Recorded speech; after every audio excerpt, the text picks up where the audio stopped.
અમને આપ જણાવશો કે આજે અવોર્ડ હમણાં રિસન્ટલી આપને નવાજવામાં આવ્યો. What is that award? શું છે, શેના માટે આપને આપવામાં આવ્યો છે? અવોર્ડ જે છે એ આઉટસ્ટેન્ડિંગ સાયકોલોજિસ્ટ ઓફ ગુજરાતના એવોર્ડ છે. દરેક વસ્તુઓ ગંદી લાગે કે અહીંથી મને જંતુ લાગી જશે, અહીંથી મને ઇન્ફેક્શન લાગી જશે એવી ચિંતા હોય, એવા કેસીસ હજી સુધી આવે છે. કારણ કે લોકોને ખબર નથી કે મારી જોબ રહેશે કે નહીં રહે. લોકોને નાની નાની વાતોમાં ખરાબ લાગી આવે છે, નાની નાની વાતોમાં લોકોનું ટોલરન્સ જે છે ઘટી ગયું છે. એવરેજ ઇન્ડિયનનો સ્ક્રીન ટાઈમ અત્યારે પૂજા 3 થી 5 કે 6 કલાક oh my God per day.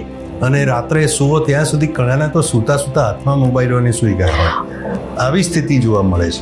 મેં એવા પણ ક્લિનિકમાં કેટલાક બાળકો જોયા જે મારી પાસે આવતા હોય છે કે એ લોકોને તમે મોબાઈલ વગર એ લોકો જમતા જ નથી. ધીરે આ સ્ક્રીન ટાઈમ ઓછો કરવા માટે તમે નક્કી કરો કે મારે સ્ક્રીનમાં શું જોવું. એ થોડી મોટી ઉંમરના બાળકો સાથે થાય પણ થઈ શકે. હું વસ્તુથી મારી જાતને વધારે બતાવું અને બીજાની પાસે છે તો મારી પાસે તારથી મોટી વસ્તુ છે એટલે હું તારથી વધારે આગળ છું, આવું બતાવવાની આ જે કોમ્પિટિશન રેટ રેસ જે છે એના લીધે બહુ જ સ્ટ્રેસ વધી ગયું છે.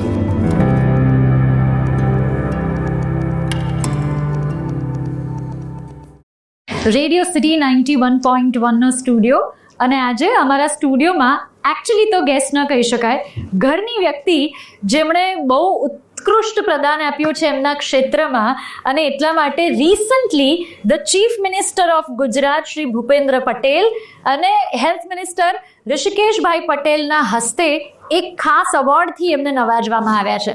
અને એટલે આ ખાસ એવોર્ડને સેલિબ્રેટ કરતા આજે ખાસ ટોકમાં મેં ઇન્વાઇટ કર્યા છે ગુજરાતના ખૂબ જાણીતા psychologist doctor Prashant Bhevani. Hello sir, welcome to radio city. ઘરમાં જ વેલકમ થાય છે. Thank you Pooja, thank you. તો અમને આપ જણાવશો કે આજે અવોર્ડ હમણાં રિસન્ટલી આપને નવાજવામાં આવ્યો. What is that award? શું છે, શેના માટે આપને આપવામાં આવ્યો છે? અવોર્ડ જે છે એ આઉટસ્ટેન્ડિંગ સાયકોલોજિસ્ટ ઓફ ગુજરાતના એવોર્ડ છે. અરે વાહ. અને એ ભારત મેડિકલ એક્સલન્સ એવોર્ડની આખી એક સિરીઝ છે. બહુ બધા ડૉક્ટર્સને આપવામાં આવ્યા. દરેક અલગ અલગ ફિલ્ડના ડૉક્ટર્સ જે બધા હતા એમાં મનોવિજ્ઞાનના ક્ષેત્રમાંથી હું હતો. અને કોરોના દરમિયાન અને પછી જે લોકોએ સોસાયટીની અંદર ઇમ્પેક્ટ જે લોકોએ પાડી છે, જે લોકોએ સામાજિક બદલાવ માટે પોતાના ક્ષેત્રનું પ્રદાન કર્યું છે મેડિકલી, એ ડૉક્ટર્સને આ એવોર્ડ આપવામાં આવ્યો છે. બહુ બધા એમિનન્ટ ડૉક્ટર્સ હતા અંદર. વાહ. અને ઇટ ઇઝ સચ અ proud moment for all of us. Many times જ્યારે કોવિડ દરમિયાન આઈ રિમેમ્બર કે આપણે ઘણું બધું કન્વર્ઝેશન કરતા, રેડિયો પર ઘણી બધી વાત કરતા, ત્યારે આઈ રિમેમ્બર તમે એક વસ્તુ કહી હતી કે આ તો એક પેન્ડેમિક છે જેને આપણે ફેસ કરી રહ્યા છીએ. બની શકે કે કોવિડ પૂરો થઈ જાય એના પછી સાયકોલોજીકલ પેન્ડેમિક આવી શકે. We are almost out of COVID now, we can say that. Do you think we are heading towards another psychological pandemic or stuff? પૂજા, તારી વાત બહુ જ સાચી છે.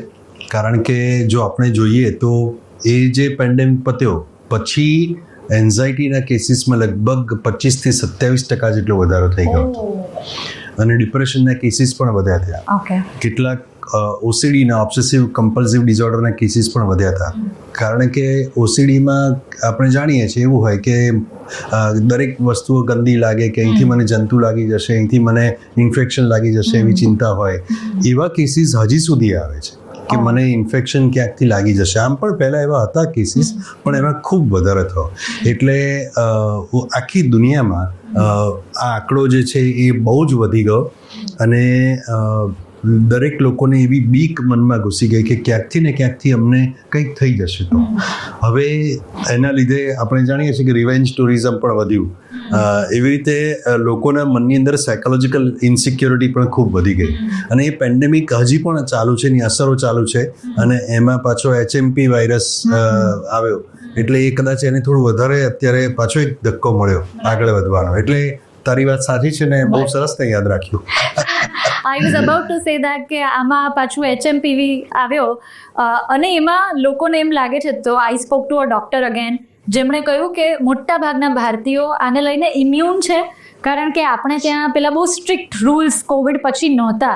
જે કન્ટ્રીઝમાં આના કેસીસ વધી રહ્યા છે એમાં બહુ સ્ટ્રિક્ટ રૂલ હતા, એના કારણે એ લોકો વધારે અફેક્ટ થઈ રહ્યા છે. પણ આપણને સાયકોલોજીકલ ઇમ્પેક્ટ કદાચ એટલા માટે વધારે પડી રહ્યો છે કે આપણે બહુ ગંભીર અસર કોવિડની જોઈને આવ્યા છીએ. લોકોએ પૂજા પોતાના માણસો ગુમાવ્યા. સૌથી મોટો જો કોઈ પણ સેટબેક હોય તો એ છે. એની સાથે સાથે એક આર્થિક અસલામતી બહુ ભોગવી, કારણ કે લોકોને ખબર નહોતી કે મારી જોબ રહેશે કે નહીં રહે, મારું કામ રહેશે કે નહીં રહે. એની સાથે સાથે એટલા બધા બીજા એને એસોસિએટેડ ઇસ્યુઝ હતા, એના કારણે ફિયર જે છે ને એ બહુ જબરજસ્ત રીતે ઇન્સ્ટિલ થઈ ગયો. એટલે લોકોની અંદર ભય પેસી ગયો. અને આ ભય જે છે ને, ભય એક એવી માનવીની સંવેદના છે કે જે સૌથી પહેલી એની અસર થાય છે. કારણ કે ભય એ ઉત્ક્રાંતિ પછી આપણને મળેલી ડિફેન્સ મિકેનિઝમ છે બેઝિકલી. અને જો ભય ના હોય તો આપણે આપણું રક્ષણ ના કરી શકીએ. એટલે એ ભય કોઈ પણ બાબતમાં આપણે ઝડપથી કેચ કરી લઈએ છીએ અને પછી એના માટેનું આપણે રિએક્શન આપીએ છીએ. એટલે આ તો છે ઇવોલ્યુશનરી આપણી અંદર છે જ પહેલેથી. અને આપણને ખબર પડે કે ચારે બાજુ ભયનું વાતાવરણ છે, એટલે આપણે વધારે પડતા ઓવર રિએક્ટ કરવા માંડીએ અને એના કારણે અનેક પ્રકારની માનસિક વિકૃતિઓ ઊભી થાય. સો if I May ask you કે અત્યારની પરિસ્થિતિ પ્રમાણે જો ગુજરાતની ઓવરઓલ વાત કરીએ તો ટોપ 3 સાયકોલોજીકલ ઇશ્યુઝ કયા છે જે લોકો એટ લાર્જ ફેસ કરી રહ્યા છે? પૂજા, હું એવું કહી શકું કે એન્ઝાયટી સૌથી વધારે છે. હવે એન્ઝાયટી શું છે થોડુંક સમજી લઈએ. ધારો કે કારણ વગરની ચિંતાને એન્ઝાયટી કહેવાય. કારણવાળી ચિંતાને આપણે વરી કહીએ છીએ કે આ કારણ છે, દેખાય છે. ઘણી બધી વખત કેવું છે કે આપણને ખબર હોય કે હું એક એક્ઝામ્પલ આપું કે ઘરે મહેમાન આવવાના હોય અને એમ થાય કે ભાઈ મારે રસોઈ બનાવવાની છે ને એ વખતે જે થાય એ વરી કહેવાય, ચિંતા થાય. પણ જો એવું થાય કે મહેમાન આવવાના છે અને રસોઈ બરાબર નહીં બને ને મારા વિશે ખરાબ બોલશે તો એવી સતત અને દરેક બાબતમાં આવું થયા કરે તો એ એન્ઝાયટી છે, વ્યગ્રતા છે, અજંપો છે. એની અંદર ઘણી બધી વખત પેનિક ડિસઓર્ડર પણ જોવા મળે છે. અત્યારે બહુ જ ફેલાઈ ગયું છે કે લોકોને એમ થાય કે મારા હાર્ટમાં કશુંક થઈ જશે, મારા શરીરમાં કોઈ રોગ થઈ ગયો છે, મને અથવા મારા સગાવાલાને કશુંક થઈ જશે તો હું ક્યાં જઈશ, હું શું કરીશ. આ પ્રકારની ચિંતા ખૂબ ફેલાઈ ગઈ છે. આ પહેલું એન્ઝાયટી. બીજું ડિપ્રેશન. બહુ જબરજસ્ત રીતે આ ડિપ્રેશન ફેલાઈ રહ્યું છે, કારણ કે લોકોને નાની નાની વાતોમાં ખરાબ લાગી આવે છે. નાની નાની વાતોમાં લોકોનું ટોલરન્સ જે છે ઘટી ગયું છે. આપણે ઓવરઓલ સમાજની વાત કરીએ તો બધા લોકો અત્યારે દરેક જણાને એકબીજા સાથે બનવાનું ઓછું થઈ ગયું છે. એકબીજાને પ્રોફાઇલમાં કે એકબીજાની સાથેની એડજસ્ટમેન્ટની જે બાઉન્ડ્રી હોય એમાં કોઈ જતું જ નથી, એવું કરતું જ નથી. આ બહુ મોટો ઇસ્યુ છે. એમાં ઘણા બધા કારણો હોય, રિલેશનશિપના ઇશ્યુઝ હોય, પોતાનું બાયોલોજિકલ ડિપ્રેશન હોય, અમુક માનસિક રસાયણો જેને કહેવાય, જેને અમે ન્યુરો ટ્રાન્સમીટર્સ કહીએ, એના પ્રમાણમાં વધારો ઘટાડો થવા માંડે તો પણ વ્યક્તિને ડિપ્રેશન આવે. ઘણા બધા રીઝન છે, આપણે જાણીએ છીએ. પછી ત્રીજો સૌથી મોટું જો હું જોતો હોઉં તો એ છે સ્ક્રીન એડિક્શન. એટલે આ જે છે ને રાક્ષસ, એનું પણ એ ઉપયોગી પણ છે ને એને જો ઉપયોગ બરાબર ના કરો તો તમને મુશ્કેલી પણ કરે. એટલે હું એને જેમ આપણે જંક ફૂડ કહીએ છીએ ને, હું એને જંક ઇન્ફોર્મેશન કહું છું. કરેક્ટ. એટલે આ જંક ઇન્ફોર્મેશનનો આ ત્રીજો સૌથી મોટો પ્રોબ્લેમ હું જોઈ રહ્યો છું, એનું એડિક્શન જોઈ રહ્યો છું. સો એન્ઝાઇટી, ડિપ્રેશન અને screen addiction. If I talk about screen addiction, કેટલા પ્રમાણને સ્ક્રીન એડિક્શન એવું કહી શકાય? એટલે અત્યારે કોઈ જોઈ રહ્યું છે આપણી આ વાત અને એને જો સમજવું હોય કે ભાઈ મને સ્ક્રીન એડિક્શન છે કે નહીં, તો એના માપદંડ શું છે? માપદંડમાં જો હું પહેલાં તો એ વાત કરું કે એવરેજ ઇન્ડિયનનો સ્ક્રીન ટાઈમ અત્યારે પૂજા 3 થી 5 કે 6 કલાકનો છે પર ડે. તમે વિચાર કરો કે તમારે સ્ક્રીન પર 6 કલાકનું કામ તમારા કામ સિવાય હોય છે. તમે વિચાર કરો. અને બીજું કે તમે ઉપયોગી માહિતી, હું તો કહું છું 2 કલાક જુઓ, નો પ્રોબ્લેમ, પણ એ ઉપયોગી હોવી જોઈએ. તમારે નક્કી કરવું પડે કે આ મારા માટે મારી લાઈફમાં વેલ્યુ એડિશન કરનાર છે. જેમ કે આ કાર્યક્રમ છે, એમ રેડિયો સિટીના કાર્યક્રમો જે છે એ બહુ જ ઇન્ફોર્મેટિવ અને એન્ટરટેનમેન્ટ વાળા હોય છે. તો એ તમારી લાઈફની અંદર કંઈક ને કંઈક મૂકીને એડ કરશે. તો એવું તમે જુઓ છો એનો કોઈ વાંધો નથી. પણ જ્યારે તમે કોઈ પણ જાતના ઉદ્દેશ્ય વગર સ્ક્રોલ કર્યા જ કરો છો, એનો કોઈ અંત જ નથી આવતો. તમને પણ ખબર છે કે મારે આ જોવાની જરૂર નથી, છતાં પણ હું જોયા જ કરું છું. અને બહુ વખત પછી તમને ખ્યાલ આવે છે, હું તો આ જોઈ રહ્યો છું. અને બીજું કે સવારે ઉઠતા પહેલા જ મોબાઈલ લેવાનું મન થાય અને રાત્રે સુવો ત્યાં સુધી ઘણાના તો સૂતા હાથમાં મોબાઈલોને સૂઈ ગયા હોય. આવી સ્થિતિ જોવા મળે છે. અને તમને મોબાઈલ તમારી પાસે ના હોય, આ બહુ મોટું લક્ષણ કહું છું. તમારી પાસે જો મોબાઈલ ક્યાંક ખોવાઈ ગયો હોય કે આજુબાજુ મુકાઈ ગયો હોય અને તમે જે રીતે પેનિક થાવ છો એ ખબર પડે કે તમે એડિક્ટ થઈ ગયા છો. હા, ઘણીવાર ઇમ્પોર્ટન્ટ મેસેજ આવવાનો હોય ને આપણને ચિંતા થાય અલગ વાત છે. બાકી ઘરમાં હોઈએ અને મોબાઈલ ક્યાંય પણ પડ્યો હોય, સિવાય કે ક્યાંક કોઈકને કોઈક એવું કોઈક સ્પેશિયલ વ્યક્તિનો મેસેજ આવવાની રાહ જોતા હોય તો જુદી વસ્તુ છે. પણ જો આવું થતું હોય તો એને કહેવાય. અને સમયની દ્રષ્ટિએ તને કહું તો લગભગ અડધાથી 1 કલાક સુધીમાં તમારું જો તમે સ્ક્રીન પર તમે કામ કરતા હો એની વાત નથી કરતો, પણ એ સિવાય તમારું લગભગ 1.5 કલાક સુધીનો સ્ક્રીન ટાઈમ બીજો એ ઇનફ છે. ઓકે, આ સ્ક્રીન ટાઈમની આપણે જે વાત કરીએ, સ્ક્રીન એડિક્શનની વાત કરી, ઇઝ ઇટ પોસિબલ કે આ રિડ્યુસ થઈ શકે અથવા એ કમ્પ્લીટલી ઇવોપોરેટ થઈ શકે? એબ્સોલ્યુટલી, એ થઈ જ કરવું જ જોઈએ. કારણ કે અત્યારે મેં એવા પણ ક્લિનિકમાં કેટલાક બાળકો જોયા જે મારી પાસે આવતા હોય છે કે એ લોકોને તમે મોબાઈલ વગર એ લોકો જમતા જ નથી. એટલે મમ્મીઓએ પહેલાં જમાડવા માટે મોબાઈલ આપ્યો જો અને પછી જમાડ્યું, અને એ વખતે કેટલું શું ખાય છે એને બાળકને ખબર ના હોય. બાળક તો મોબાઈલ જોઈને જમે છે, એટલે એના પેટમાં જે ગયું એને એટલે માતાને સંતોષ થઈ ગયો કે મારું કામ પતી ગયું. એટલે પણ પેલું બાળક જે છે તકલીફ એ થાય છે કે સ્ક્રીન અથવા એના સંવેદનો, એની જે સ્ટિમ્યુલેશન્સ છે તે અને ફૂડ, આ બેનું કન્ડિશનિંગ થઈ ગયું. એટલે એ પછી જ્યારે ભૂખ લાગશે ત્યારે એને સ્ક્રીન જોઈશે જ. એટલે આ એક કન્ડિશનિંગનો સિદ્ધાંત છે મનોવિજ્ઞાનમાં, એ એના પર લાગુ પડે છે. એટલે જો માતા પિતા પહેલેથી છોડે તો બાળક ઓછું કરશે. અને ઓછું કરવા માટે સૌથી પહેલાં જમતી વખતે તમારે મોબાઈલ સાઈડ પર મૂકવાની શરૂઆત કરો, ત્યાંથી શરૂઆત કરો. ઘણા બધા લોકો આપણે રેસ્ટોરન્ટમાં પણ જઈએ છીએ ત્યારે સૌથી પહેલાં આપણે ખાવાની બદલે પહેલાં ફોટો પાડી અપલોડ કરીએ, જોઈએ કેટલા આવ્યા, પછી આપણે એને ચાખીએ છીએ. એટલે આવી બધી વસ્તુઓથી દૂર રહી શકાય છે. એવું નથી કે આ ખરાબ જ છે, એવું નથી, આ બરાબર છે, ટ્રેન્ડ છે, લોકો કરે છે, પણ આનાથી દૂર રહી શકાય છે. બીજી વાત કે તમે જ્યારે પણ કોઈકની સાથે વાત કરતા હો ત્યારે એ વ્યક્તિને મહત્વ વધારે આપો, મોબાઈલને એ વખતે ના આપો. તમે વાત કરો છો, પર્સનલી બેઠા છો એકબીજા સાથે, એ વ્યક્તિ ખૂબ મહત્વનું છે.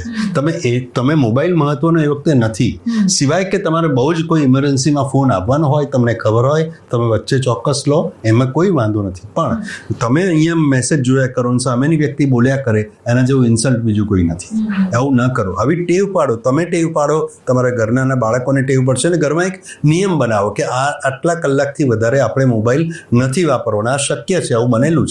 મેં ક્લિનિકમાં આવું કરાવીએ છીએ. અને ધીરે આ સ્ક્રીન ટાઈમ ઓછો કરવા માટે તમે નક્કી કરો કે મારે સ્ક્રીનમાં શું જોવું. એ થોડી મોટી ઉંમરના બાળકો સાથે થાય પણ થઈ શકે. રાઈટ. સો આને સમાપ્ત કરતા 3 ટીપ એવી તમે આપી શકો ક્વિકલી કે જે મોબાઈલ એડિક્શન કે સ્ક્રીન એડિક્શન રિડ્યુસ કરવા માટે તમે અપનાવી શકો એટ હોમ. સૌથી પહેલું મેં કહ્યું તે કે જમતી વખતે મોબાઈલ કમ્પ્લીટલી બાજુમાં મૂકી દેવાનો. બીજું કે પોતે સુવાના 2 કલાક પહેલાં, હું 2 કલાક પહેલાં કહું છું કારણ કે લોકો 12-1 વાગે હવે સૂતા થઈ ગયા છે, એટલા માટે હું કહું છું. તો સુવાના 2 કલાક પહેલાં મોબાઈલને સાઈડ પર મૂકો.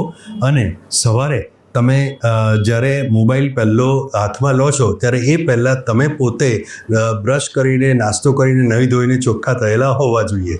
એ પછી જો મોબાઈલ હાથમાં લો તો વાંધો નથી. અને આપણે મોબાઈલ માટે એટલું યાદ રાખીએ કે મોબાઈલ કે સ્ક્રીન આપણા માટે બનેલો છે, આપણે એના માટે નથી બનેલા. Very beautifully said. હવે તમે બીજું રીઝન કહ્યું હતું ડિપ્રેશન. મોબાઈલ સ્ક્રીન ટાઈમ અને ડિપ્રેશનને સીધો સંબંધ છે? એબ્સોલ્યુટલી છે. કારણ કે સ્ક્રીનમાં તમે શું જુઓ છો એ બહુ અગત્યનું છે. તમે સ્ક્રીનની અંદર જે જુઓ છો એમાં તમે જો તમારી કોઈ એવી વ્યક્તિ સાથે કનેક્ટ થાવ છો જ્યાં તમે ઇમોશનલી કનેક્ટ છો. હવે મેં ઘણા લોકો એવું મનમાં વિચારતા હોય છે કે મેં તને મેસેજ કર્યો, સામે 2 બ્લુ ટીક થઈ, પણ તે મને જવાબ કેમ ના આપ્યા? આ સૌથી મોટા ઝઘડાનું કારણ હોય છે. અને યુ વિલ નોટ બિલીવ કે રિલેશનશિપના ઝઘડા તો મોબાઈલના લીધે જ થયા છે. ઘણા બધા લોકો હેક કરે છે કે તારા મેસેજ મેં જોયા, હેક કર્યા, અને તું કોઈ ત્રીજી વ્યક્તિ સાથે વાત કરતા પકડાઈ ગઈ કે પકડાઈ ગયો, એટલે એના લીધે પણ ઝઘડા બહુ થાય છે. એટલે આ પણ આવા કેસીસ આવે, ઇનસિક્યોરિટી, એટલે આ બધી બાબતો આ પ્રોબ્લેમ્સના મૂળમાં છે. Right so we can safely say that જો જીવનમાંથી મોબાઈલ નામનું યંત્ર ખસી જાય, જે આજથી કદાચ 15 વર્ષ પહેલા આપણા જીવનમાં નહોતું, તો જીવન વધારે સુગમ બની જાય. કદાચ હું એવું કહીશ પૂજા કે ભલે રહે પણ તમે એને સમજણપૂર્વક એને વાપરો, એ બહુ જરૂરી છે. અને બીજું કે ચોક્કસ મોબાઈલનો યુઝ કરો, એમાં કોઈ જ ના નથી, પણ એ તમારા નિયંત્રણમાં હોવું જોઈએ. એ તમને એવું લાગે કે ના મારે જોવું જ પડશે એવું ના હોવું જોઈએ. તમારી ઈચ્છા હોય ત્યારે તમે જુઓ, અને શું જુઓ છો એ તમે ચોઇસ કરો, એ નક્કી કરો. It is very very important. એક બીજી પણ વસ્તુ આ આખી વાતને લઈને મને આવે છે, ફિયર ઓફ મિસિંગ આઉટ, જે અત્યારે સખત લોકોમાં છે કે એણે કર્યું અને હું રહી ગઈ, એ જઈ આવ્યો હું ના જઈ શકી, એને ખરીદી લીધું મારી પાસે નથી. આવું જે આખું વાતાવરણ છે એને કેવી રીતે હેન્ડલ કરવું? પૂજા, આ સમગ્ર સમાજની દ્રષ્ટિએ આપણે જોઈએ તો સમાજ ખોટી બાબતોને મહત્વ આપતો થઈ ગયો છે. એટલે મટીરિયલિસ્ટિક સોસાયટી જ્યારે વધતી જવાની ત્યારે તમારે એ મટીરિયલ જોઈશે જ. કેમ? તો કે પોતાની અસલામતી અને પોતાની અંદર ખૂટે છે એ મેળવવા માટે, કે મારામાં આ ખૂટે છે તો મારે એને કોમ્પેન્સેટ કેવી રીતે કરવાનું? તો કે હું વસ્તુઓ લાવું, હું વસ્તુથી મારી જાતને વધારે બતાવું, અને બીજાની પાસે છે તો મારી પાસે તારથી મોટી વસ્તુ છે એટલે હું તારથી વધારે આગળ છું. આવું બતાવવાની આ જે કોમ્પિટિશન, રેટ રેસ જે છે એના લીધે બહુ જ સ્ટ્રેસ વધી ગયું છે, જબરજસ્ત સ્ટ્રેસ વધી ગયું છે. અને આ દેખાદેખીના કારણે લોકોની અંદરનું દુઃખ હજી એમને આઈડિયા જ નથી કે કેટલું બધું થાય છે. એમાં સૌથી મોટી વાત લગ્નો.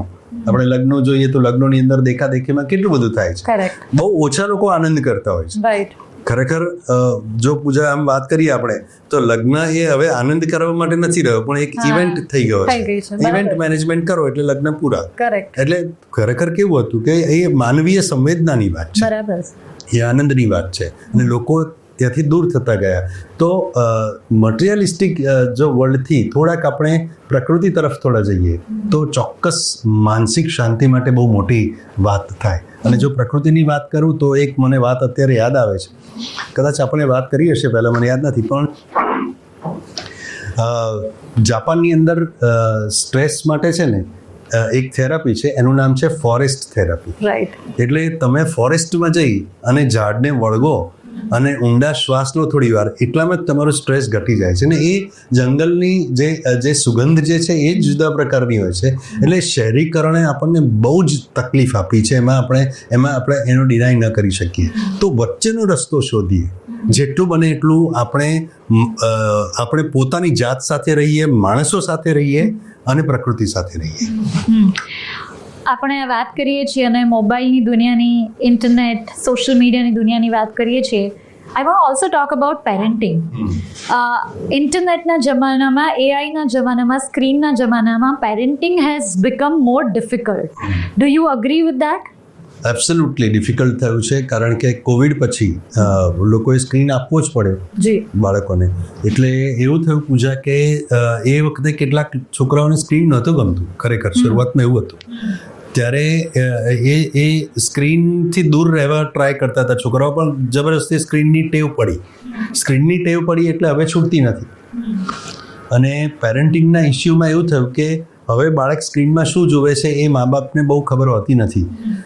સિવાય કે પેરેન્ટલ કંટ્રોલ હોય તો અલગ વસ્તુ છે, પણ તકલીફ એ થાય છે કે બાળકો મોબાઈલ પર પોર્નોગ્રાફી ને એ બધું જોવે, એની ઉંમર પ્રમાણે અલગ વસ્તુ છે, પણ એનાથી ખતરનાક છે એ છે ગેમ્બલિંગ, એ છે મોબાઈલ ગેમ્સ, એ જે ઓનલાઈન ગેમ્સ, એની અંદરનું જે ટેવ પડે છે નાની ઉંમરમાં એ બહુ ખતરનાક હોય છે.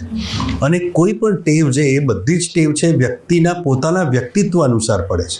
એટલે પેરેન્ટ જે છે, ધારો કે પેરેન્ટિંગની અંદર જે ભૂલો થાય કે મા બાપ ગુસ્સો કરે તો બાળક ક્યાંય ના જાય, તો ક્યાં જાય? તો કે સ્ક્રીન પર જાય છે. અને સ્ક્રીન પર જઈને શું જુએ છે કે ત્યાં પણ ગુસ્સો, ચીડિયાપણું એ જ બધું જુએ છે. આ પબજી છે, મિલિશિયા છે, આ બધી અલગ અલગ ગેમ્સ છે, જે ગેમની આપણે ખતરનાક અસરો જોઈ છે કે એના લીધે છોકરાઓ પોતાના મા બાપ ને મારી સુદ્ધા નાખે છે. સુરતમાં આવો કિસ્સો બનેલો છે. તો આપણે એ બધાથી સમજવું જોઈએ કે પેરેન્ટિંગ કરતી વખતે પહેલાં તો માતા પિતા જે છે એ આમ કરતા હોય છે, બેટા તારો મોબાઈલ સાઈડમાં મૂકી દેતો, પણ પોતે જ જોતા હોય એ વખતે. એટલે હું એવું ઈચ્છું છું કે તમારે બાળક પાસે જે કામ કરાવવું છે એ તમે કરીને બતાવો, ઉદાહરણરૂપ બનો. તમે માત્ર કહો નહીં. એટલે પેરેન્ટિંગ સરળ થશે. આવું કહેવાથી પેરેન્ટિંગ ઇઝી થશે. અને તમે બાળક સાથે સંવાદ કરો, વાત કરો, એની સાથે બોલો.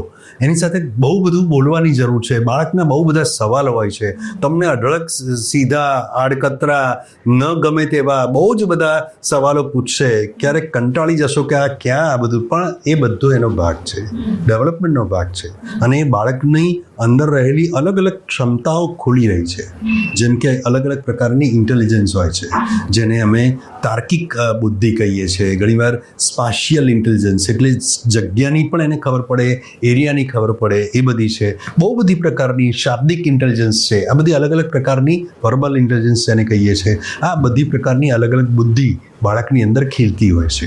એટલે માતા પિતા જેટલી વાત કરે છે, એને જેટલી વાર્તાઓ કહે છે, એની સાથે જેટલો એક્સપોઝર એને આપે છે, એટલું એ બાળક વધારે સરસ રીતે ઉછરે છે. પણ આપણે એ બધું ઓછું કરી નાખ્યું, રાઈટ. અને એ પ્રોબ્લેમ છે. સો અગેન મને બહુ ક્વિક ટિપ જોઈએ છે તમારી પાસેથી. પ્રોબેબલી સમ ટિપ્સ, 2 કે 3 એવી ટિપ જે કદાચ પેરેન્ટ્સને બહુ હેલ્પફુલ બને. નાની ઉંમરના બાળકોને મોબાઈલથી દૂર રાખવામાં એવી કઈ કઈ વસ્તુ એમના ડેલી રૂટીનમાં એડ કરી શકે, which keeps them busy and keep them away from mobile screen or any type of screen. પહેલું તો તમે કોઈ ઓફલાઈન ગેમની બાળકને નાનપણથી ટેવ પાડો ને એમાં તમે પણ સાથે રમો. ઓકે, આ બહુ જ જરૂરી છે. બીજું કે બાળકને તમે હોમવર્ક કરવાનું કહો છો ત્યારે જો તમારી પાસે સમય હોય ને તો તમે પણ ખાલી પુસ્તક લઈને એની જોડે આમ બેસો. ઇફ યુ હેવ ટાઈમ, થોડીક વાર માટે બેસો, 5 મિનિટ માટે બેસો. આ પણ બાળકને બહુ જ ઇન્સ્પાયર કરશે કે ના, દરેક જણ પોતાનું કામ કરે છે અને પુસ્તક સાથે કામ તો આવે જ. પુસ્તક જરૂરી છે. ભલે સ્ક્રીન પર તમે કામ કરતા હો તો પણ બાળકને કહો કે હું અત્યારે છે ને આ કામ કરું છું. એટલે એને એનાથી એ સમજ પડશે કે મમ્મી કે પપ્પા એમને એમ બેઠા નથી, એ કામ જ કરે છે. અને બીજું, બાળકને છે ને હંમેશા કશુંક શીખવાડવાની વેતરાણમાં ના રહો, એને આનંદ પણ કરવાનો. એટલે ગેમ્સ જે હું કહું છું બહાર રમવાની, એ બધી ગેમ્સ રમો. દરેકનો હેતુ માત્ર શીખવાડી દેવાનો અને એને સ્કિલ્ડ બનાવી દેવાનો એવો ના હોવો જોઈએ. બાળકના ઉછેરની અંદર આનંદ પણ એક મહત્વનો હિસ્સો છે અને એને ખબર હોવી જોઈએ કે જીવન એ આનંદ માટે પણ છે. Right. Very important and very interesting. એક છેલ્લો આસ્પેક્ટ જેના વિશે મારે વાત કરવી છે. રિસન્ટલી એક સર્વે આવ્યો છે કે દુનિયાની મોટા ભાગની કંપનીઝ જેન ઝીને એમ્પ્લોય કરવા નથી માંગતી, કારણ કે એમને એમ લાગે છે કે this is the most difficult generation to deal with. On the other hand it is proven that they are the most blessed generation in terms of એમને બહુ બધા રિસોર્સિસ પહેલાંથી મળી ગયા છે. તો આની પાછળનું કોઈ સાયકોલોજીકલ રીઝન છે કે why they behave in certain manner, or probably હવેની નેક્સ્ટ જનરેશન જે ઉછરી રહી છે એને આ પ્રોબ્લેમથી દૂર રાખવા માટે આપણે શું કરી શકીએ? ડિસિપ્લિન. રાઈટ. પણ ડિસિપ્લિન નેગેટિવ રીતે નહીં. નેગેટિવ રીતે આવતું ડિસિપ્લિન છે હંમેશા રોષને અને ક્રોધને જન્મ આપે છે. અને એ એવા બળવાને જન્મ આપે છે કે જે બળવો પોતાના મા બાપ પર જ થાય છે. એટલે એ એનાથી દૂર રહેવું. ભાઈ ડિસિપ્લિન બહુ સરસ રીતે મેં કહ્યું ને એમ કે તમે મોડેલ રૂપ બનો, ઉદાહરણ રૂપ બનો અને ડિસિપ્લિન બાળકોમાં ઇન્સ્ટિલ કરો. આ બહુ જરૂરી છે. જેન ઝીને કેમ લોકો જોબ પર નથી રાખતા એની ચર્ચા બહુ બધી થાય છે કે ભાઈ એ લોકો કન્સિસ્ટન્ટ નથી, એ લોકો બહુ લેઝી થઈ ગયા છે, ક્યારેક આ બધું છે. પણ હવેની જનરેશન જે છે એમાં એક સૌથી મોટી અસર આવવાની છે, એ એઆઈની અસર આવવાની છે. એટલે એઆઈ સાથે કામ પાર પાડવા માટે એ જનરેશને બહુ મહેનત કરવી પડશે અને એને પોતાની ઇન્ટેલિજન્સ છે એના કરતાં અનેક ગણી ઇન્ટેલિજન્સવાળા લોકો અથવા તો એવા રોબોટ્સ કે મશીન્સ એની પાસે હોવાના છે. તમને ખબર છે કે આર્ટિફિશિયલ ઇન્ટેલિજન્સ જે છે ને એમાં હવે બીજું એક આવ્યું છે, એ છે આર્ટિફિશિયલ જનરલ ઇન્ટેલિજન્સ. એટલે આ શું છે કે એ એવું છે કે પહેલામાં તો તમારે આદેશ આપો ને તમને ચેટ જીપીટી તમે કંઈક કોને કરીને તમને આપે છે, પણ આ પોતાની બુદ્ધિથી તમને કશું તમારી સાથે ડીલ કરશે. એટલે તમારે કશું જ નથી કરવાનું. આ જનરલ આર્ટિફિશિયલ ઇન્ટેલિજન્સ જે છે એ પોતે જ તમારી સાથે ડીલ કરશે. એટલે એ અલગ જ સ્વતંત્ર બુદ્ધિવાળું કંઈક મશીન થવાનું અને ઇટ ઇઝ ડેન્જરસ. એટલે લોકો આના વિશે એક હિન્ટન નામનો જેફરી હિન્ટન જેણે આ બધાની એઆઈની શોધ કરી, એણે તો કહ્યું છે કે આવનાર 30 નોબેલ લોરિએટ છે, આવનાર 30 વર્ષની અંદર તો કદાચ માનવજાત માટે ખતરો જ છે. લિટરલી એણે એવી ઘંટી કરી છે, વગાડી છે કે AI will take over so many things. જોબની વાત તો ભૂલી જાઓ, પણ તમારા મનની અંદર જ એટલું બધું એ ઘૂસી જશે, અને એટલા માટે શું તો ટકશે. હવે જે તારી વાત આવી, કરેક્ટ. સો હા, તો શું એક્ઝેક્ટલી શું ટકશે? તો ટકશે? હવે જે ટકશે એ વેલ્યુઝ ટકશે. ઓકે. હવે જે ટકશે મૂલ્યો ટકશે, અને એ બાબતો તમે જેન ઝીમાં જે નથી આપી શક્યા એ હવેની જનરેશને ડિસિપ્લિનથી, નિયમિતતાથી, મહેનતથી, આ બધાથી એને મેળવવાની છે. અને જેન ઝી પણ હજુ મોડું નથી થયું, એ પણ કરી શકે છે આપણે. એબ્સોલ્યુટલી. સો બહુ નાની ઉંમરથી હવે પછીની જનરેશનમાં જેમ પ્રશાંતભાઈએ કહ્યું એમ ડિસિપ્લિન, જવાબદારી, ઓનરશિપ, પ્રોબેબલી ફેમિલી વેલ્યુઝ અને બીજી ઘણી બધી વસ્તુઓ જે આપણે આપણા બાળપણમાં શીખીને જીવીને મોટા થયા છીએ, કદાચ આવનારી પેઢીને આપણે આપી શકીએ તો ફ્યુચરને વધારે સેફ બનાવી શકીએ. Can we say that? Yes. અને એક જે આમ ક્લિશે લાગે પણ વાત બહુ સાચી છે કે સફળતાનો શોર્ટકટ નથી કોઈ. Absolutely. Hard work and discipline are two things જેના વગર સફળતા ક્યારેય કોઈને નથી મળતી. સો પ્રશાંતભાઈ, આપણે સાયકોલોજીકલ ઇશ્યુઝ વિશે વાત કરી, એના અલગ અલગ આસ્પેક્ટ્સ વિશે વાત કરી. તમને હજી પણ એવું લાગે છે કે આજના સમયમાં સાયકોલોજીકલ પ્રોબ્લેમ્સને લઈને આટલી બધી ચર્ચા થાય છે, છતાં લોકો સ્ટિગ્મા અથવા ટેબુ અનુભવે છે, ખુલીને બહાર નથી આવતા, ડૉક્ટર પાસે નથી જતા, અને એમ માને છે કે યાર હું ગાંડી કે ગાંડો થોડી છું કે હું જઈને ટ્રીટમેન્ટ લઉં? બિલકુલ, આ બહુ સાચો તારો ભય અને સાચી વાત છે કે લોકો અત્યારે એવું માને છે કે અમે કંઈ પાગલ છીએ તો ડૉક્ટર પાસે જઈએ, પણ એમાં એવું નથી હોતું.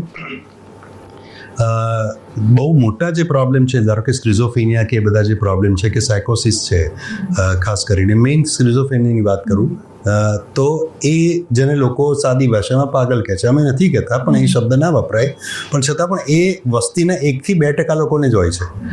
તો મોટાભાગના જે બીજા બધા જે સમસ્યાઓ છે કે જે પ્રોબ્લેમ છે, એના માટે તો તમારે કાઉન્સેલિંગ અને સાયકોથેરાપી એનો શ્રેષ્ઠ ઉપાય છે. તમારે એના માટે તો તમારે જવું જ જોઈએ. અને એટલે જો આપણને હાર્ટમાં પ્રોબ્લેમ હોય, પેટમાં ગરબડ હોય, માથું દુખતું હોય તો ડૉક્ટર પાસે જઈએ. તો સ્ટ્રેસ હોય, મજા ના આવતી હોય, બાળકને ઉછેરની સમસ્યાઓ હોય, હસબન્ડ વાઈફને ઇશ્યુઝ થયા હોય, તો એના માટે કેમ એક્સપર્ટ પાસે નહીં જવાનું? વિદેશમાં બધે જ આ પ્રેક્ટિસ છે, અને લોકો પોતાના પ્રશ્નોને વધારે ગંભીર બનતા પહેલાં સોલ્વ કરી દે છે, જે આનાથી થઈ શકે. એટલે અલગ અલગ માનસિક સમસ્યાઓ માટે અલગ અલગ સારવાર હોય છે. કાઉન્સેલિંગ છે, સાયકોથેરાપી છે, દવાઓ છે, અને ક્યારેક બહુ જ તીવ્ર કિસ્સાઓમાં હોસ્પિટલાઇઝેશન હોય. તો આ બધી જે અલગ અલગ જે મોડાલિટીઝ છે, એમાં સૌથી વધારે યુઝફુલ મોટાભાગના લોકો માટે કાઉન્સેલિંગ અને સાયકોથેરાપી છે. ઓકે. અને એ લોકોએ એના માટે આગળ આવવું જોઈએ, ખુલીને મનની વાત કરવી જોઈએ. જો તમે તમારા મનની વાત કોઈ વિશ્વાસપાત્ર વ્યક્તિને કરી શકો તો ઘણા બધા પ્રોબ્લેમથી દૂર સોલ્વ થઈ જાય. હવે આમાં બીજો પ્રશ્ન મને એ બી થાય કે નાના મોટા ઇશ્યુઝ દરેક વ્યક્તિને દરેક સંબંધોમાં ક્યારેક ને ક્યારેક થતા જ હોય. When to decide that this is the time to ask for help or go to a doctor or a psychologist જે આમાં મને મદદ કરી શકે? કારણ કે એમાં તો એવું બી હોય ને કે ઘણાને એમ લાગે કે is it to early or probably બહુ મોડું થઈ ગયું છે, ક્યારે એવું નક્કી કરી શકાય? વેરી ગુડ ક્વેશ્ચન પૂજા. એટલે ઘણી બધી વખત આપણે પોતાની જાતનું જો એનાલિસિસ કરીએ તો આપણને ખબર પડે કે મને છેલ્લા લગભગ 1 મહિનાથી 1.5 મહિનાથી કે લગભગ 6 વીકથી ઊંઘ નથી આવતી. ઓકે. મને નાની નાની વાતમાં ચીડિયાપણું થાય છે.